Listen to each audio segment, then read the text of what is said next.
مزید اسی طرح کی ویڈیو کو دیکھنے کے لیے ہمارا چینل سبسکرائب کریں۔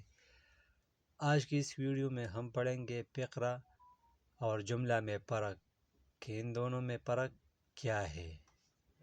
فقرہ دو یا دو سے زائد الفاظ کا مجموعہ فقرہ کہلاتا ہے، مگر یہ ادھورا ہونے کی وجہ سے بامعنی نہیں ہوتا۔ ادھورا ہونے کی وجہ سے اس کے معنی نہیں ہوتا، اور اس کے آخر میں رموز یا اوقاف میں سے کوئی علامت بھی نہیں لگی ہوتی۔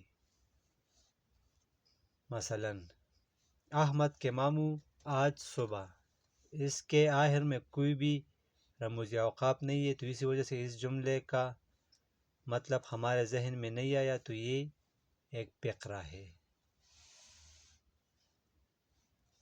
جملہ الفاظ کا ایسا مجموعہ جو بامعنی ہو اور اس کے آخر میں رموز یا اوقاف کی کوئی علامت بھی لگی ہوئی ہو، جملہ کہلاتا ہے۔ الفاظ کا ایسا مجموعہ جو بامعنی ہو اور اس کے آخر میں رموز یا اوقاف کی کوئی علامت بھی لگی ہوئی ہو، جملہ کہلاتا ہے۔ جیسے احمد کے ماموں آج صبح چل بسے، اس کا پورا مطلب ہمارے ذہن میں آیا، تو اس وجہ سے یہ جملہ ہے۔ اس کے معنی ہے احمد کے ماموں آج صبح چل بسے، یعنی انتقال کر گئے۔